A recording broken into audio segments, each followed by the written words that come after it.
Alright, so I left off, they had created this big long string with all our parameters for our serial port, and then they invoked the delegate mdialog callback to write this string settings to the diagnostics text box. Okay, and then here we're going to prepare the serial data to send. It's either that supplied list of hex values or the single bit pattern. So it's either this box, whichever radio button is selected, this series of hex values, or the single byte. So using generics creates a list object using in this case the hex values. So if this radio button was selected, then in this data values list, I'm gonna create I think he's splitting off, I'm not sure, the values here into bytes, and then adding them to the list object, acting as a container to hold all your hex values. And he has to use the convert method to actually convert them from the strings to bytes. And then obviously if the hex value is not checked and binary is, then we use this else statement, and the data values will just be added to this variable. There's only be one byte.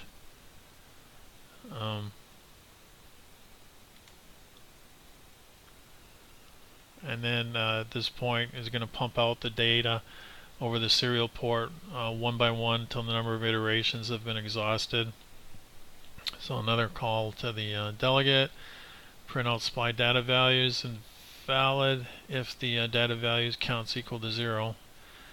So we'll assume we've got a bunch of values in our we've entered it up here, and if we clicked, we've clicked this radio button.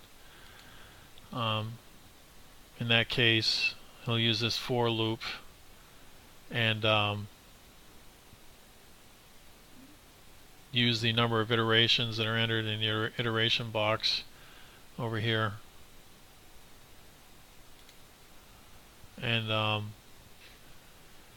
basically he'll write out, you'll see them when I run the program. You'll see that the bytes will be written out in the diagnostics box as it spins through the iterations. Say we have 100 here, it'll be 100 of them written out as it goes along. That's basically what's happening here. And then you'll have the thread will sleep for the whatever you entered in the delay here, in the delay box, in this case 250 milliseconds. So right, that's what this statement's doing, putting it to sleep through each iterations for that delay. And it'll go through this for loop, will just go through all the iterations, pumping out the hex values that you've put in that box until they're exhausted. And then it closes the port when it's done. And then you have some error type checking for errors.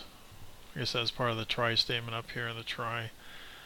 And things aren't if you don't have a port, if you don't have things connected up, and it'll throw an exception. So that's basically the whole the overview of the whole program. And then what I can do is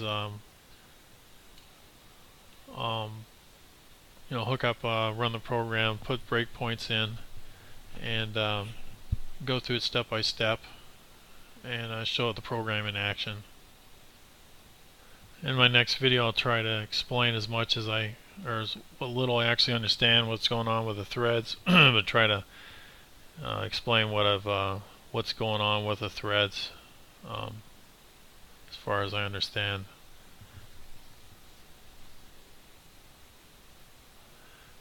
I mean, as far as the threads go, it's just generally there's a manual. You're using the manual reset event class to block and unblock threads, and then the other one is that thread pool, the queue user work item part of the thread pool class, to create a pool of threads, and when they come available, that the program will use them. Um, so as we run through the execution of the program, maybe better get a little more detailed what's going on with the threads there.